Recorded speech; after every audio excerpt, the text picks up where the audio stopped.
conocer y escudriñar las Escrituras. Si yo quisiera invitarle que por favor lean sus Biblias en el Evangelio según Lucas, capítulo 8, y vamos a estar leyendo desde el versículo 4 hasta el versículo 15. Cuando usted lo tenga, dice un fuerte amén y lo leemos juntos. ¿Estamos ubicados? Evangelio de Lucas, capítulo 8, versículo del 4 al 15. Dice la palabra del Señor: juntándose una gran multitud, y los que de cada ciudad venían a él, les dijo por parábola: el sembrador salió a sembrar su semilla, y mientras sembraba, una parte cayó junto al camino, y fue hollada, y las aves del cielo la comieron. Otra parte cayó sobre la piedra, y nacida se secó, porque no tenía humedad. Otra parte cayó entre espinos, y los espinos que nacieron juntamente con ella la ahogaron. Y otra parte cayó en buena tierra, y nació y llevó fruto a 100 por uno. Hablando estas cosas, decía a gran voz: el que tiene oído para oír, oiga. Vamos a repetir esta parte: el que tiene para oír, oiga. Versículo 9 continúa: y sus discípulos le preguntaron diciendo: ¿qué significa esta parábola? Y él le dijo: a vosotros os es dado conocer los misterios del reino de Dios, pero a nosotros por parábolas, para que viendo no vean y oyendo no entiendan. Esta es pues la parábola. La semilla es la palabra de Dios, y los de junto al camino son los que oyen, y luego viene el diablo y quita de su corazón la palabra, para que no crean y se salven. Versículo 13 continúa: los de sobre la piedra son los que, habiendo oído, reciben la palabra con gozo, pero estos no tienen raíces, creen por algún tiempo, y en el tiempo de la prueba, ¿qué sucede? Se apartan. La que cayó entre espinos, estos son los que oyen, pero yéndose son ahogados por los afanes y las riquezas y los placeres de la vida, y no llevan fruto. Mas la que cayó en buena tierra, vamos a leer juntos el versículo 15, que dice: mas la que cayó en buena tierra, estos son los que con corazón bueno y recto retienen la palabra oída. ¿Y qué sucede? Y dan fruto con perseverancia. Vamos a dar un fuerte aplauso al Señor por su palabra, que hoy nos permite explicarla. Pero antes, bueno, Señor, gracias por la bendición que nos das de esta mañana escudriñar un poco más tu palabra. Cuánta riqueza, cuánto tesoro hay en ello.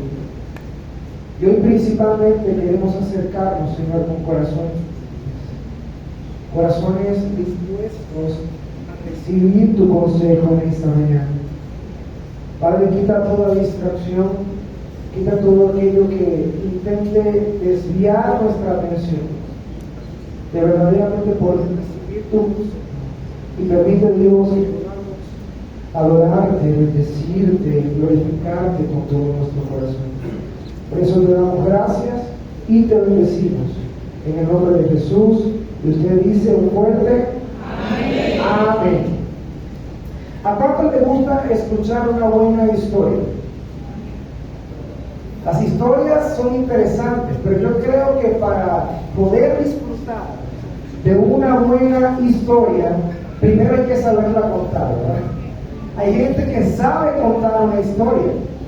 Ahora, la Biblia no solamente está llena de historias y de estilo o de tipo narrativo que escriben un hecho histórico real, sino también tiene otro tipo de historias que pareciera que tuviera un significado mucho más profundo de lo que sencillamente podemos notar. Entonces, hoy nosotros vamos a mirar un tipo de historia que es bastante peculiar. Por lo menos en la mañana de hoy hemos estudiado dos parábolas. estudió en la mañana? Muy bien, ahora vamos a estudiar la parábola del sembrador. Sí, señor. Ok, ahora vamos a continuar con la parábola del sembrador. Ahora, esta enseñanza la vamos a desarrollar en dos partes. Para tratar de comprenderla a detalle, esta parábola la vamos a desarrollar en dos partes. La primera es una vista panorámica, diga conmigo, panorámica, de esta parábola. Y la segunda parte es una aplicación de la explicación de Jesucristo sobre esta parábola. En primer lugar, una vista panorámica de esta parábola. ¿Usted sabe qué es una parábola? A veces podemos leer la escritura y sabemos que la Biblia dice que existen parábolas, pero ¿qué es una parábola? A lo mejor los ingenieros dirán, pero una parábola es... Pero no es la clase de parábola que la Biblia se refiere. ¿Pero qué es una parábola? Una parábola es un recurso literario que sencillamente describe una historia que bien puede ser real o puede ser imaginaria y que está diseñada con elementos de la vida diaria para poder transmitir una idea mucho más profunda. Entonces, una parábola es una historia que puede ser real, porque puede ser real, puede ser tomada con fragmentos de la cultura, por ejemplo, como hace Jesús. O puede ser una historia también diseñada, imaginada, para transmitir una idea que es mucho más profunda de lo que tratas de decir. Y cuando nosotros miramos a lo largo de la Escritura, vemos a Cristo usando en muchas ocasiones las parábolas. Por ejemplo, como la que acabamos de estudiar en esta mañana, los evangelios la registran en muchas oportunidades. Ahora, cuando uno mira un panorama, de repente un escaneo de esta parábola, lo primero que uno debe detenerse a pensar es que esta enseñanza va mucho más de consejo de agricultura. ¿Bueno? Porque quizá alguien que mira esto por primera vez puede decir, bueno, Jesús era experto agricultor. O de repente vamos a utilizar estos principios para tener una cosecha exitosa. Pero no es lo más profundo o la raíz de lo que Cristo quiere dejar plasmado. Así que por eso que nosotros debemos entender cuando examinemos la Escritura que hay mucho más. Hay mucho más que profundizar, hay mucho más que ver, y damos gracias a Dios porque por su misericordia en esta parábola Él lo ha revelado. Y vamos a ir más adelante en eso. En segundo lugar, esta parábola está relacionada directamente con la gran comisión y la evangelización. ¿Cuánto la en el nombre del Señor?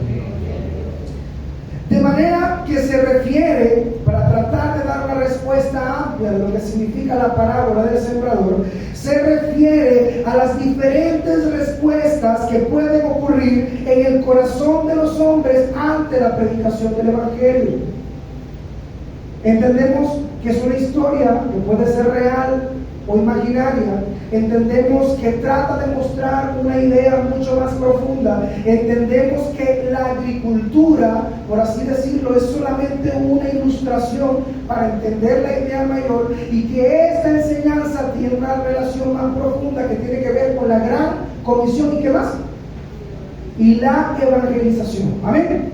Entonces, luego que ya hemos avanzado y nos ubicamos a esta idea profunda, en primer lugar, cuando nosotros miramos esta parábola, algunos quizás pudieran desalentarse, porque entendemos que muestra algunos escenarios negativos. ¿En qué sentido? Pareciera que hay un grupo de personas que no van a responder a la predicación, y lo vamos a ver más adelante.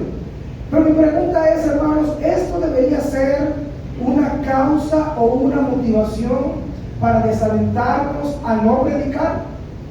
No, ya Cristo mismo nos los dijo. Vamos a encontrarnos en situaciones donde hay personas que probablemente no van a responder de la mejor manera ante el Evangelio.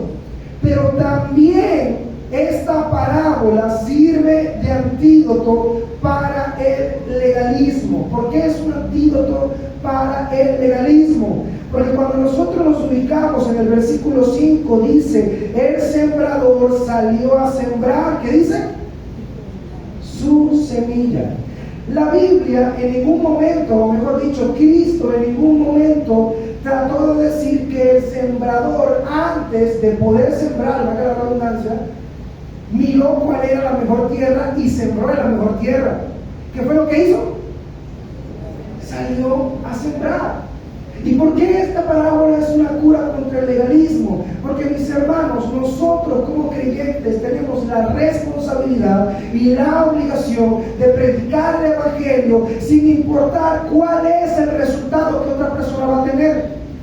Porque sería muy sabroso pensar, yo le voy a predicar a mi hermana porque sé de repente que tiene algunas veces, porque está en una necesidad, y a lo mejor esa su necesidad puede ser una oportunidad para que crea en Cristo.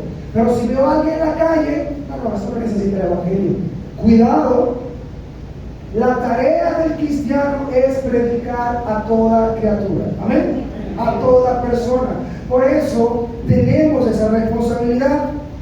Algo que nosotros encontramos que es clave, y usted lo puede realizar luego más a detalle cuando lo vaya a retroalimentar en las casas de gracia, es que hay una palabra que se repite mucho. ¿Cuál cree usted que es? Es la palabra oír. Esa palabra resuena mucho a lo largo de esta palabra.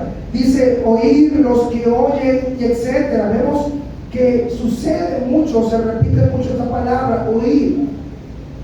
Ahora, cuando adentramos un poco más en la estructura de la parábola, nos encontramos que existen 4 figuras o 4 tipos de terrenos. La primera, ¿cuál es? La que cayó junto al camino. La segunda es la que cayó sobre la piedra. Otra que cayó sobre o entre espinos. Y finalmente hay una última que cayó ¿en dónde? En buena tierra. Hasta ahora, brevemente, podemos tener un escaneo de lo que es esta parábola. En conclusión de este punto, podemos decir que la parábola que es, o las parábolas que son un recurso donde involucra una idea que puede ser real o imaginaria para transmitir una enseñanza mucho más profunda. Y en esta enseñanza en particular, ¿en dónde se quiere enfocar Jesucristo? ¿En la agricultura? Y aquí quiero hacer un pequeño paréntesis, porque culturalmente vivimos en una época donde la palabra semilla ha tomado otra connotación. Y mucha gente cuando dice planta la semilla, para otras personas le están diciendo que invierte dinero. Planta algo para que crezca y Dios te dé más, así que tenemos que tener cuidado. La figura de una semilla en este contexto es que la semilla es la palabra de Dios. ¿Cuánto alabamos al Señor? Y la tarea es que nosotros debemos predicar la palabra de Dios. Cuidado, diga a la persona que tiene a tu lado, cuidado. No estamos hablando de dinero. Boca.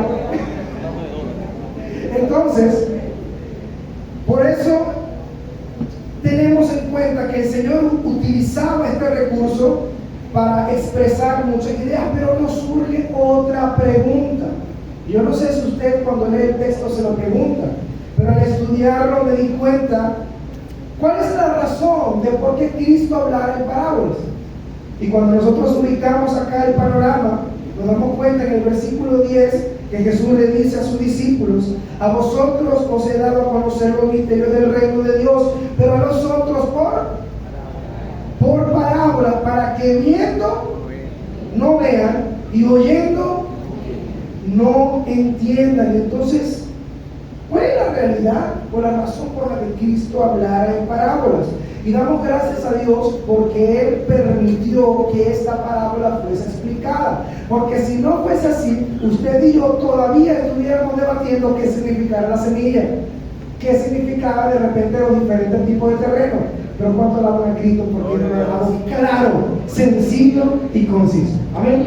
Yo creo que eso se merece un aplauso al Señor porque Él es digno de recibir alabanza.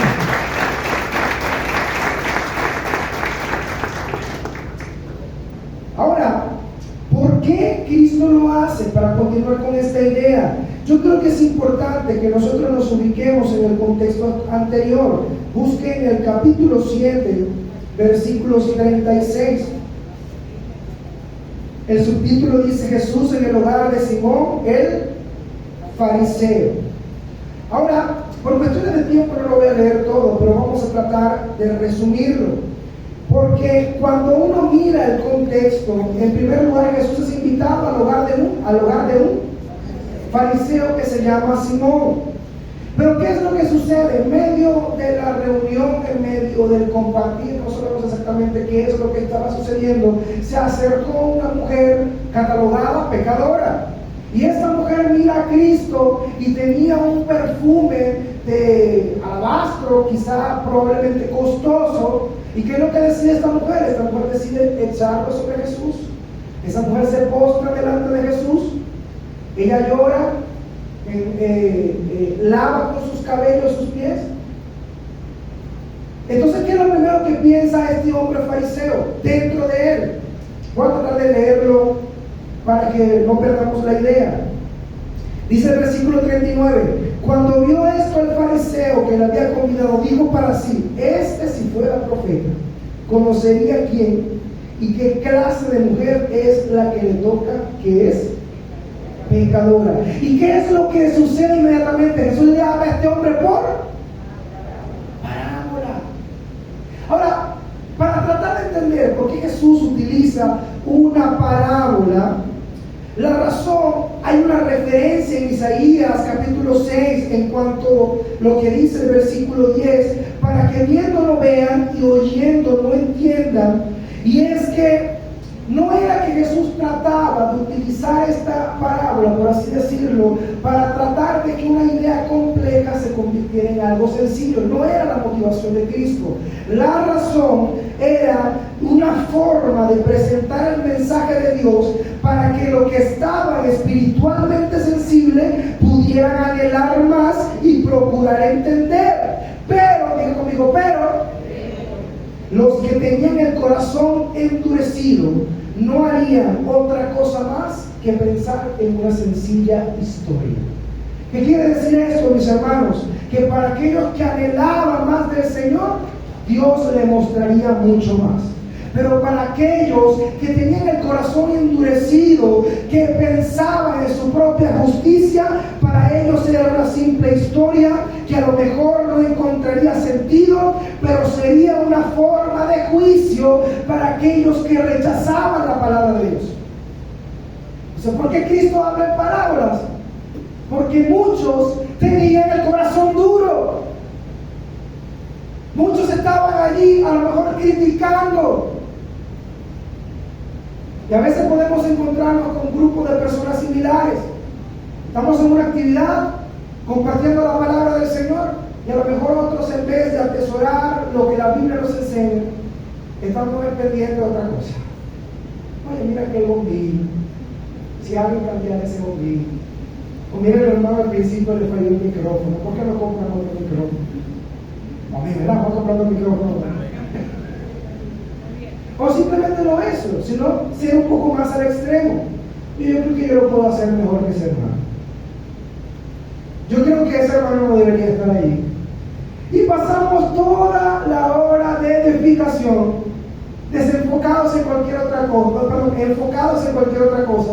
¿Y qué es lo que sucede? Nos perdemos la riqueza del consejo de Dios por medio de su palabra. Pero a quien Dios le revela o le explica la profundidad de esta enseñanza, ¿a todos? No, el texto nos muestra que Jesús se va con sus discípulos y probablemente un grupo cercano y les enseña a detalle la parábola. Eso quiere decir que la multitud que estaba allí probablemente se fue pensando: oye, Jesús habla de agricultura. Oye, los que son sembradores tenemos que tener cuidado y te busquemos la buena tierra. Porque hay un fenómeno. Los judíos, pues en aquella época no se sembraba, o la agricultura no era igual como nosotros lo hacemos hoy. Porque uno pudiera pensar: oye, no tiene sentido que un agricultor, luego después que parara, se dice así, la tierra, luego esparciera la tierra, la semilla en cualquier otro lugar. Pero los judíos no lo hacían de esa manera, y esto es clave. Los judíos primero esparcían la semilla en cualquier lugar, y después que ellos la esparcían es que pasaban el instrumento para arar, y ahí veían dónde caía la semilla. Y por eso Jesús lo ilustra de esta manera.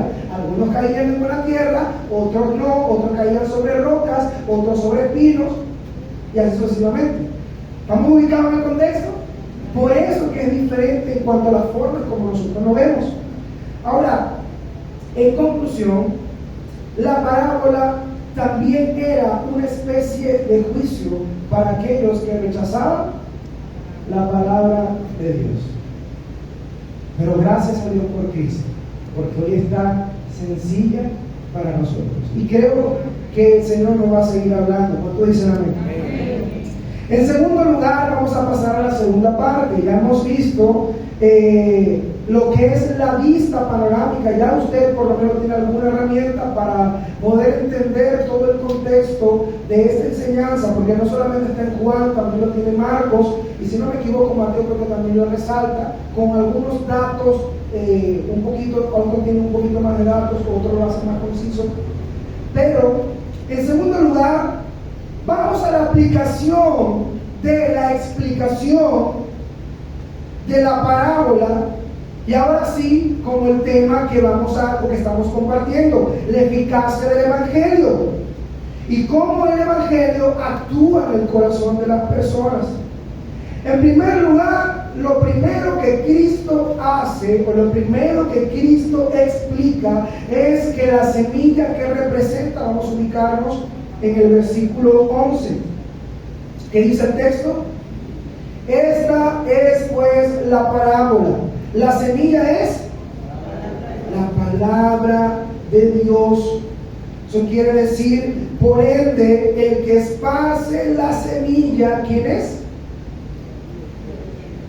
Aquel que predica el Evangelio. Sencillo. Si la semilla es la palabra de Dios, entonces el que la esparce es aquel que predica el Evangelio. Entonces, ya entendiendo este contexto, pudiéramos hablar de la predicación y pudiéramos hablar de lo que predicamos, que es el Evangelio, para tratar de contextualizar más a nosotros. Pero esto lleva a una pregunta de desafío y quiero que podamos contestarla con total honestidad. ¿Es fácil predicar? ¿Es fácil llevar este mensaje en medio de una sociedad antagónica? Hay una realidad. La gente tiene el deseo de escuchar. Esa es una realidad. La gente tiene comezón de oír. ¿Pero qué quiere escuchar la gente?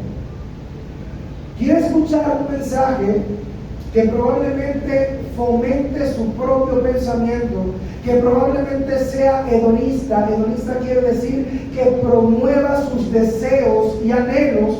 Probablemente la gente quiere escuchar un mensaje que sea enfocado en Él y no en lo que hemos hecho delante de Dios, por cuanto todos pecamos, estamos separados de la gloria de Dios y por eso necesitamos con urgencia un Salvador. ¿Cuántos tienen a Cristo y dan gracias a Dios por Cristo? Pero eso es ofensivo.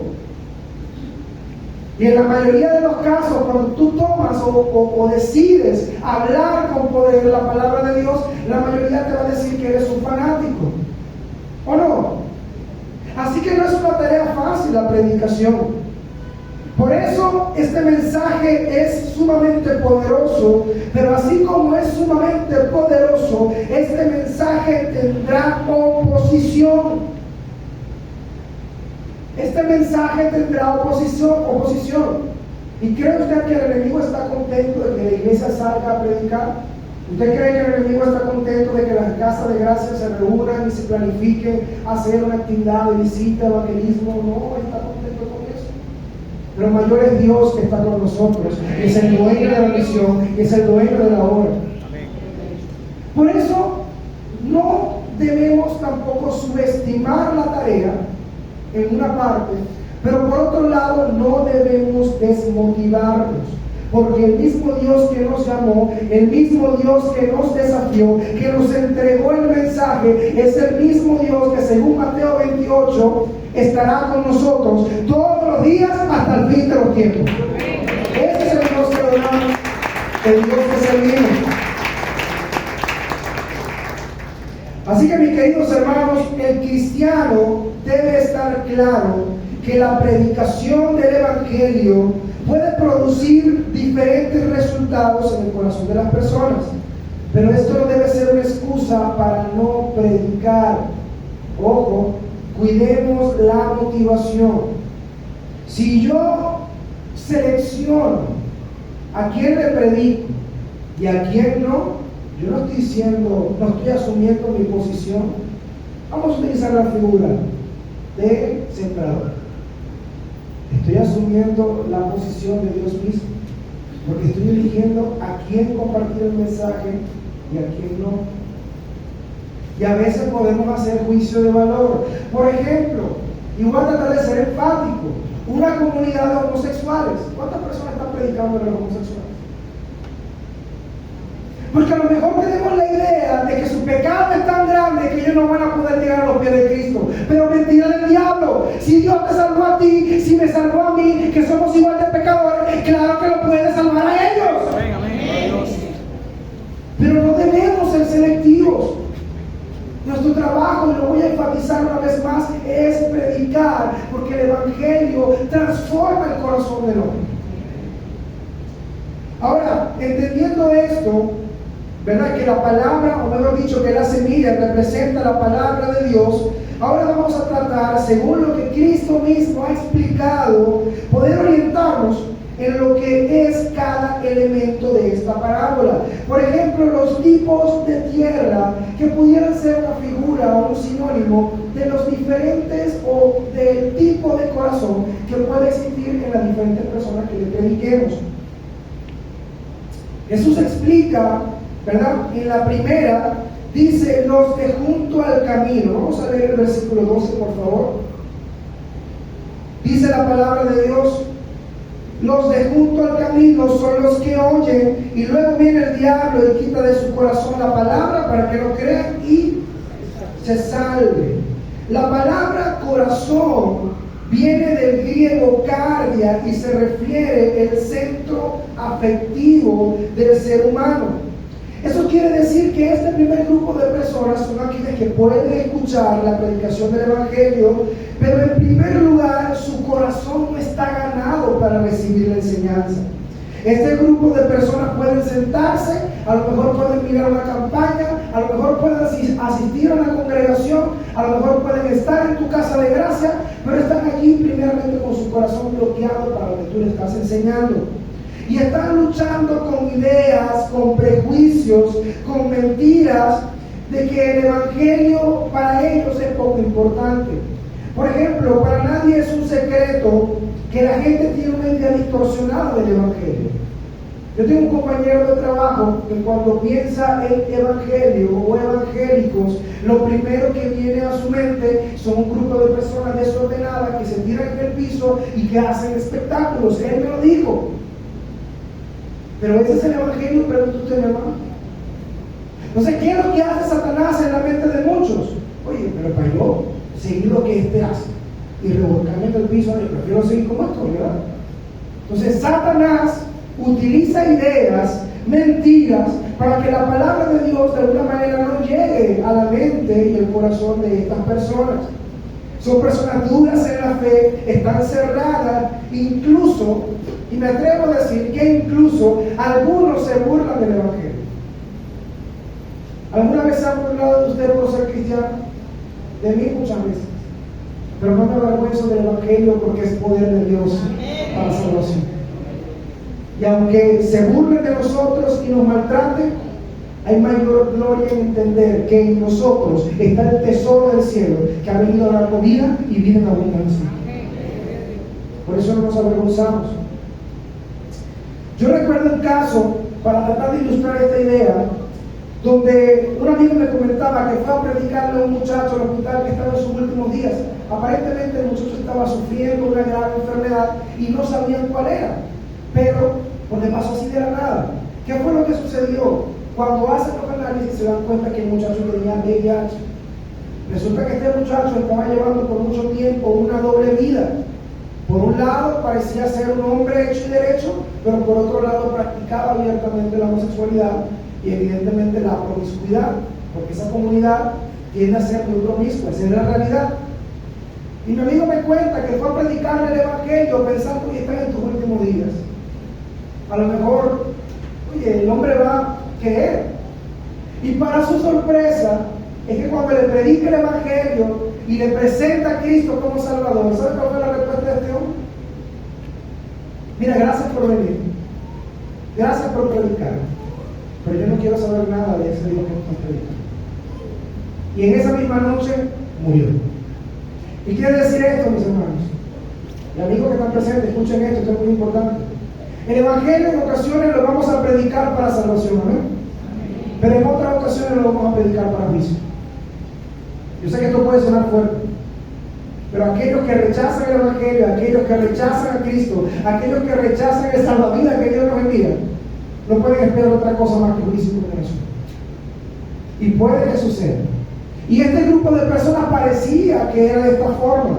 El segundo grupo de personas son aquellos que caen sobre la piedra. ¿Qué dice el siguiente versículo? Versículo 13.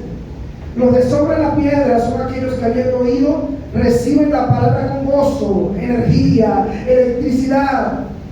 Pero estos no tienen raíces, creen por algún tiempo y en el tiempo de la prueba, ¿qué sucede? Se apartan.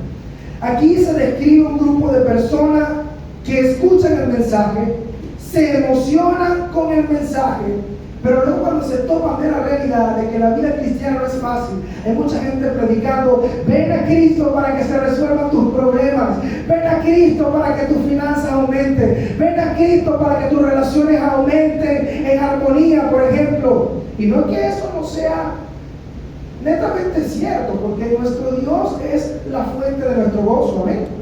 Él es nuestro proveedor, amén. Y Él puede darnos las herramientas para crear un hogar que sea en armonía y conforme a su palabra. Son verdades, pero mal aplicadas. Porque si la motivación que tienen es: ven a Cristo para que obtengas dinero, entonces Cristo está en segundo lugar. Y en primer lugar, ¿cuál es? El dinero. Esta clase de personas llegan con la idea de que Dios le va a prosperar, de que le va a resolver una necesidad puntual.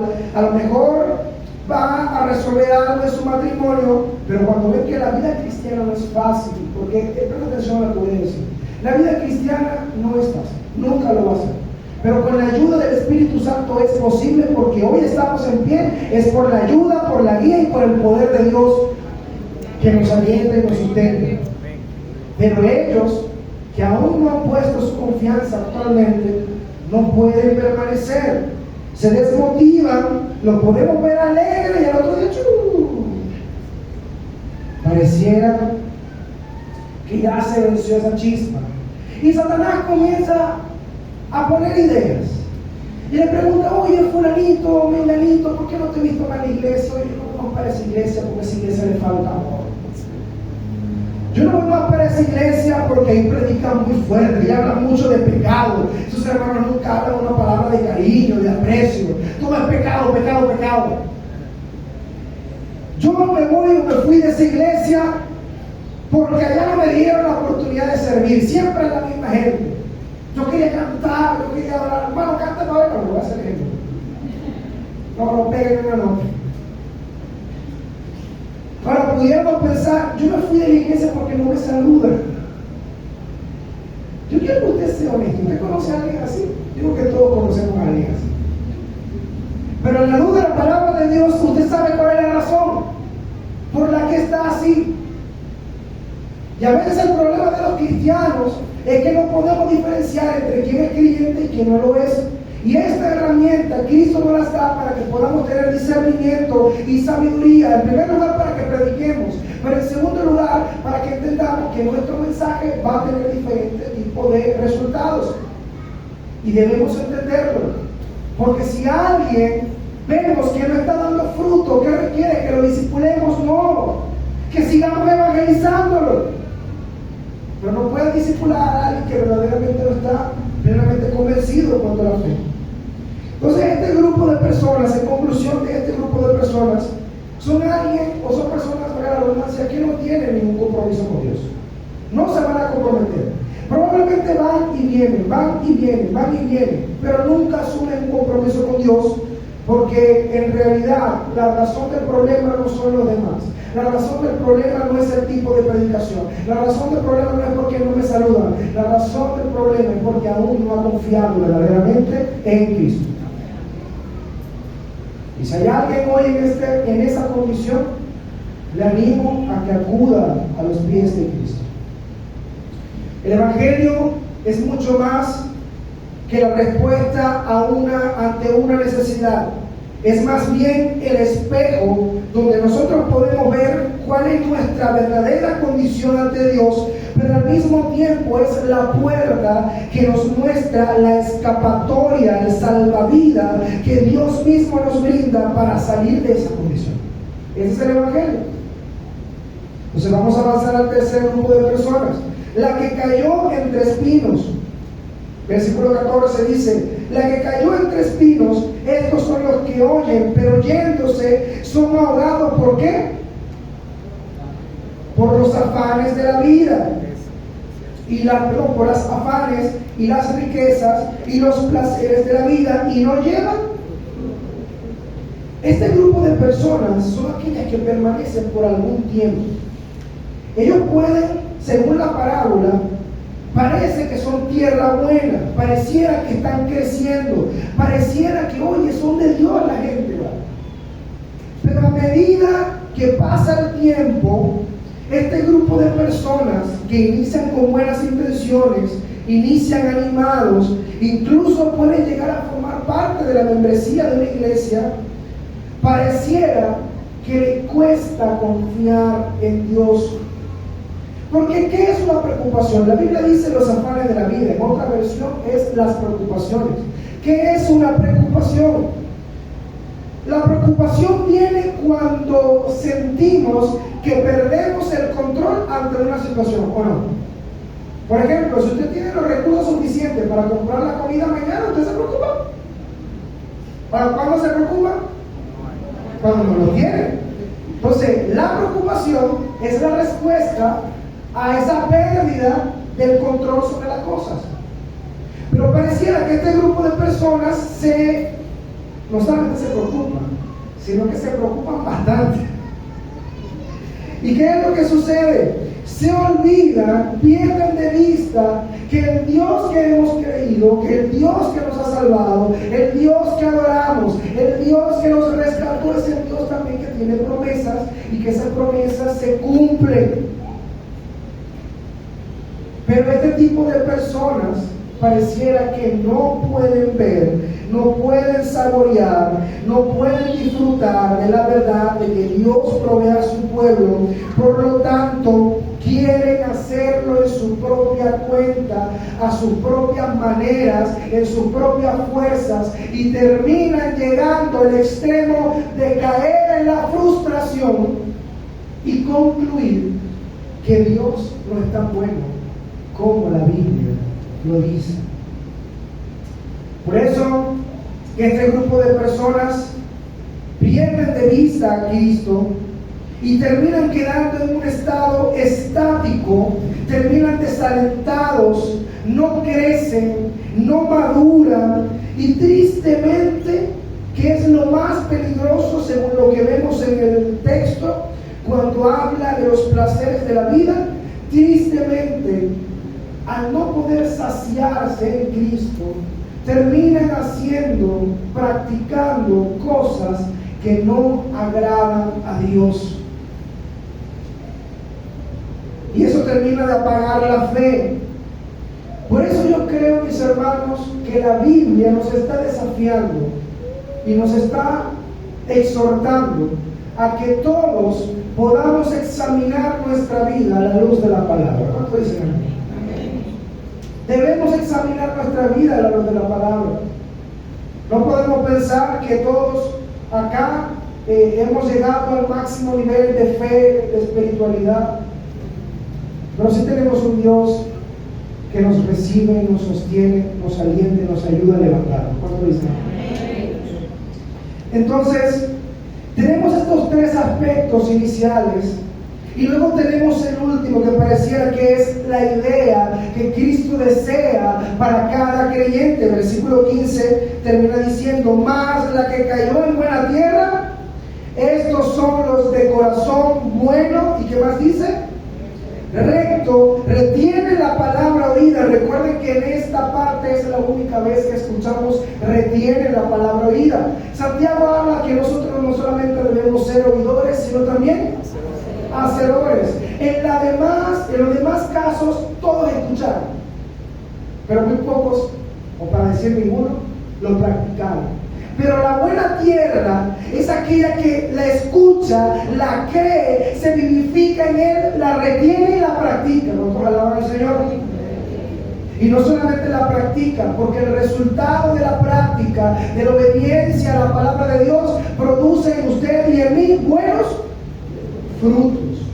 Por eso la Biblia habla de este grupo de personas. Retienen la palabra oída y dan fruto con perseverancia. Hay tres cosas allí: obediencia, frutos y perseverancia.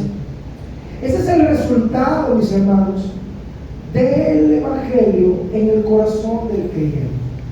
Si nosotros predicáramos una noticia o un mensaje que no tuviese la capacidad o el poder de transformar nuestra vida, creo que estaríamos hoy acá perdiendo el tiempo. Pero como sabemos que no es así, sino que confiamos y hemos visto que el Evangelio es poder de Dios para salvación y que nuestra vida, nuestro corazón ha sido cambiado, transformado para amar lo que antes era imposible que amáramos y para aborrecer lo que antes disfrutábamos. Ese es el resultado del Evangelio. Dios nos da un nuevo corazón para que hoy podamos caminar conforme a lo que Él desea. El Evangelio nos transforma, nos permite entender cuál es la moral que Dios desea que tengamos y evidentemente nos justifica, pero únicamente por la fe, no por nuestros méritos. El cristiano, cuando es impactado por el Evangelio, él no solamente escucha la palabra, sino que él la obedece y la pone en práctica. ¿Y sabe qué más hace cuando el cristiano es impactado por el Evangelio? La ama, la obedece, la pone en práctica, pero ¿sabe también qué hace? Traza su vida en relación a esa verdad. Porque debemos cuidarnos del dualismo. ¿Qué es el dualismo? Es la idea de que mi vida debe ir por un lado y mi fe debe ir por otro. Pero no es así. La Biblia nos enseña que si creemos en Cristo, si recibimos su mensaje, que es el Evangelio, nuestra vida jamás volverá a ser la misma. Por lo tanto, caminamos ahora en la dirección que Dios desea para nosotros. Amén. Ahora, no solamente eso, el cristiano, cuando es impactado por el Evangelio, procura crecer en madurez cuando se refiere a los frutos, de manera que su vida que está dando fruto va más allá de títulos, de cargos, porque a veces pudiéramos pensar que el que tiene más fruto en una iglesia es aquel que tiene el mejor cargo o un cargo importante. No lo vea así. Porque si usted lo está viendo así, usted está perdiendo de vista lo que es verdaderamente dar fruto. Dar fruto, mi hermano, es la piedad, es la justicia, es la compasión, es la santidad, es la amabilidad, es la búsqueda, el anhelo de buscar la presencia de Dios, es amar a Dios y amar a mi prójimo. Esos son frutos dignos de honra, que hablan de que somos diferentes. El Evangelio, cuando transforma o impacta nuestra vida, ¿sabe también qué hace, mis hermanos? Y que es lo más alentador, es que nos permite llegar a la meta. ¿Cuánto alaban al Señor? Mis hermanos, si usted ha creído en Cristo verdaderamente, si usted ha confiado en Él, si usted ha sido impactado por el mensaje del Evangelio, entendiendo su condición antes sin Dios y su nueva condición ahora en Cristo, Dios por medio de su Espíritu Santo le va a dar la capacidad, las herramientas para avanzar aún en un mundo tormentoso y lleno de pruebas, para que pueda vencer hasta el final, porque Cristo ha vencido en nuestro lugar. Ahora, si alguien no está avanzando hasta el final, si alguien más bien está mirando hacia atrás, me acuerdo cuando hacía esto, me acuerdo cuando oía aquella fiesta, aquella cosa, me acuerdo aquella ejemplo y me acuerdo cuando tenía tanta. Si está mirando hacia atrás, el pastor creo que hablaba en esta semana, es el que mira atrás, no agradará el corazón de Dios. Entonces, en conclusión, mis hermanos, ¿qué hace el Evangelio? Hay tres elementos que nosotros encontramos a lo largo de esta parábola y que los cristianos tenemos la seguridad de poder vencer. Cuando el cristiano ha sido impactado y la eficacia del Evangelio ha transformado su corazón, la primera parte de la parábola dice que vienen ataques, pensamientos del enemigo. Pero el cristiano que permanece en Cristo, cuando venga una idea que sea contraria, opuesta, antónima a la verdad de Dios, ese cristiano arranca ese pensamiento y lo somete a los pies de Cristo Jesús y dice: esta no es la verdad de Dios para mi vida. Va a su palabra y permanece fiel a la palabra que Dios nos ha dado. Por eso que el cristiano que ha sido impactado por el Evangelio no le cree a la mentira del diablo, confía en las promesas de Dios. Venga lo que venga, suceda lo que suceda, nuestro Dios sostendrá a su pueblo. No hay escasez, no hay necesidad, no hay enfermedad que pueda robar la esperanza que según 1 de Pedro Él nos ha dado. Mi hermano, alégrese en esa promesa. Avance con alegría hasta el final. El cristiano que es impactado por el Evangelio permanece gozoso. Y eso no habla de que no podemos nunca entristecernos. Eso no habla de que nunca podemos sentirnos algo desanimados. Pero el cristiano, cuando entiende que Cristo es la fuente de su gozo, a pesar de la circunstancia, puede levantar sus manos y alabar el nombre del Señor. Hay un escenario en la Escritura donde el apóstol Pablo es encarcelado por predicar el Evangelio, es colocado en un cepo, torturado, y dice la Biblia que fue colocado en la celda más oscura. Pero algo que nos impacta y que desafía nuestro corazón en la vida de Pablo es que en la noche de su aflicción Pablo cantó al Señor. Dice: hermano, ¿qué estás haciendo tú en medio de las necesidades? En medio de los problemas. ¿Estás dudando de Dios? ¿Estás pensando que vas a poder hacerlo en tus fuerzas? ¿O más bien estás buscando ardientemente a aquel que ha dado promesas y que está seguro, o mejor dicho, que podemos estar seguros de que las va a cumplir? Ese es el reto para nosotros. Aquel que ha sido impactado vive en santidad, su carácter crece a la medida del estándar de Cristo y permanece fiel sin mirar atrás. Ese es el poder del Evangelio en nuestras vidas. Y aquellos que confiamos en Él, podemos estar seguros. ¿Cuánto la gloria de Dios? Quisiera invitar a los chicos que pudieran acompañarnos. Ya finalmente, mis hermanos, el Evangelio siempre tendrá un resultado en el corazón de las personas que lo escuchen. Para algunos va a ser de forma muy positiva, porque puede ser como aquella tierra que crece y da frutos. Y ese mensaje es esperanzador. Pero también para otros puede ser que simplemente lo rechacen. Puede ser que se burlen, o puede ser que pierdan de vista el valor que en él hay. El Evangelio tiene el poder de transformar nuestra vida por completo. Y si tú has creído en Cristo, si has escuchado la predicación de su palabra, has confiado en lo que la Biblia dice acerca de Él, mis hermanos, ten paz, persevera, avanza, camina en obediencia, no te rindas. Cada vez que miro lo que Cristo hizo por mí, hablando de manera personal, y que a veces podemos ser algo legalistas y tenemos que reconocerlo, porque a veces miramos a personas y dicen: no tengo tiempo para predicar. Pero todos necesitan empezar.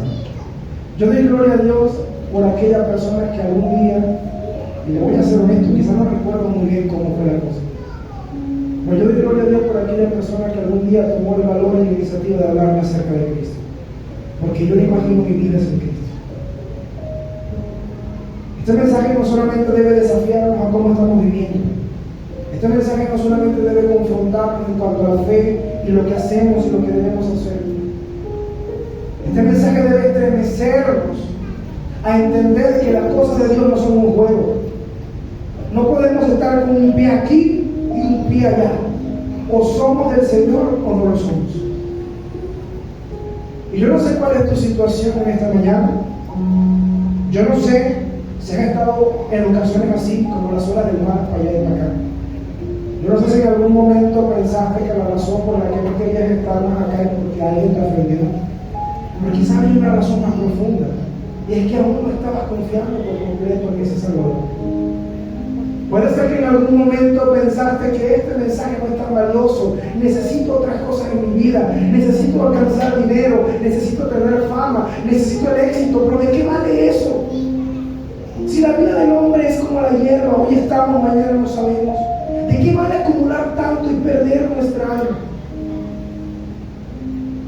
A lo mejor puede ser que has escuchado el mensaje y te emocionaste y has estado caminando, pero la situación que nos hemos encontrado como país te ha desanimado. Y has puesto tu energía, tu fuerza, tus recursos en perseguir cosas que al final se van a agotar, se van a destruir. La Biblia dice que no hagamos tesoros en esta tierra, sino que hagamos tesoros en los cielos. Pero tristemente, en ocasiones, perdemos de vista cuál es el mayor tesoro para nosotros. Mis hermanos, a lo mejor no tenemos mucho dinero, a lo mejor nuestras cuentas no están abultadas, a lo mejor nuestras despensas pueden estar algo limitadas, pero déjeme decirle que si usted ha creído en Cristo, usted es la persona más rica del mundo, porque usted tiene al tesoro del cielo, que se hizo hombre, que vino al mundo, que llevó nuestra carga y pagó en esa cruz por mis pecados. Y que no solamente es accesible para mí o para los que han creído que están presentes en ese lugar, sino también es accesible para ti que aún no has puesto tu confianza en Jesús. Así que yo te animo en el nombre del Señor, que has estado menguando en tu fe, quizás has estado tambaleando en tu fe y has estado para allá y para acá. Hoy es una buena oportunidad para que te reconcilies con el Señor. Yo quisiera invitarle que podamos estar de pie. Vamos a orar.